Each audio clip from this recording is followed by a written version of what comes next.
Hi, my name's Kasey, and my group did a chocolate cake for our recipe, and my change in the recipe is that instead of cow milk, I'm using oat milk. So to start off with the dry ingredients, it starts with 2 cups of all-purpose flour. So flour is mainly starch made up of glutenin and glycogen, which when formed with water, they make hydrogen bonds and disulfide bonds, which essentially make gluten, which is the structure of most doughs, and in this case, the batter.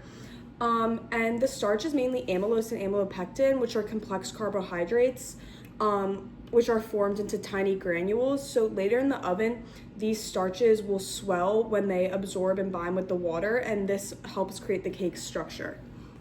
The next ingredient is sugar. It's 2 cups of sugar. And sugar is essentially for flavor, but it's also a tenderizer because it also makes hydrogen bonds when with water. So this means that the water is less available for gluten formation. So it weakens the gluten, so it makes the cake more soft and tender rather than something like a dough for bread, which would be a little firmer. Our next ingredient is the cocoa powder. This doesn't have any chemical reactions. This is just the flavor to make it a chocolate cake. The next ingredient is baking powder. It's 2 teaspoons. And what baking powder does is it's a chemical leavening agent that produces carbon dioxide gas. So it contains baking soda plus an acid, in this case, cream of tartar. And so when the baking powder gets wet, the acid and base start reacting, which produce the CO2 gas, which essentially causes the cake to rise and gives it that light, airy texture. The next ingredient is baking soda, which does kind of the same thing as baking powder, but baking soda is pure sodium bicarbonate. So its role is also to produce carbon dioxide, but it does this when combined with the acid, which is in the baking powder. And it also raises the pH, which promotes browning, which is obviously very good for a cake. The next and last dry ingredient is 1 teaspoon of salt. Salt primarily is just to enhance the flavor, but it also can slightly tighten the gluten formations as well as help the protein formations in general, which contributes to the structure of the cake. Next, we have 2 eggs. So eggs are mostly water, but they also contain proteins and lipids, which act as emulsifiers. So this helps the water and oil mix smoothly. And so as we're gonna whisk the eggs, the egg proteins denature, which means they unfold, and they wrap around air bubbles, and then in the oven, they coagulate, forming a stable structure that supports the cake. They also can trap some moisture, which helps the cake stay hydrated during baking.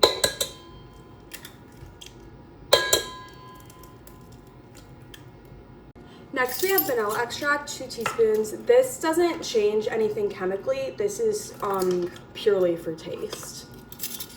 The next ingredient is what I've changed. I'm using oat milk instead of cow milk. So we think this is gonna change the cake by making it less structurally intact and more crumbly.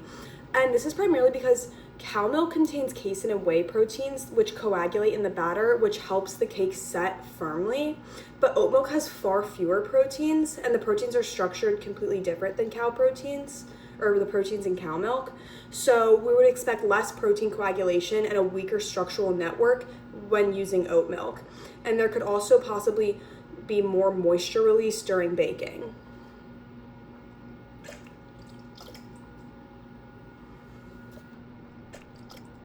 Now I'm just going to mix in the wet ingredients minus the boiling water, because the boiling water goes in after these wet ingredients to further smoothen the texture.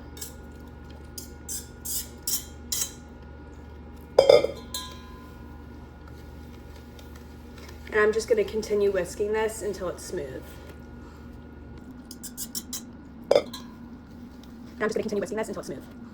So now we're adding in the boiling water. The boiling water is going to hydrate help the starches to hydrate more quickly, weaken the gluten development. It's going to help dissolve the sugar, and it's just going to overall create a thinner batter, which is better for baking because it can trap more air bubbles. It's also going to help with the overall moisture of the cake. And yeah. Now I'm just continuing to stir it until everything is evenly combined, and then I'm going to put it in the oven.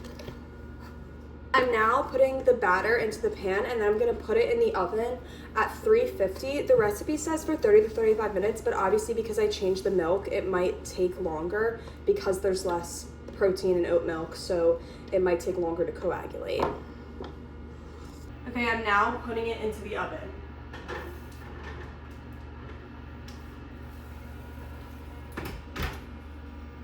Okay, now I took the cake out and I'm gonna let it cool before I cut into it to test our hypothesis. Now that the cake has cooled, I'm gonna cut it to kind of see how the structure changed. If you can kind of tell, it's much more crumbly than a normal cake would be, and it doesn't really have a true structure. There's kind of like a crust on top instead of it all being one unit.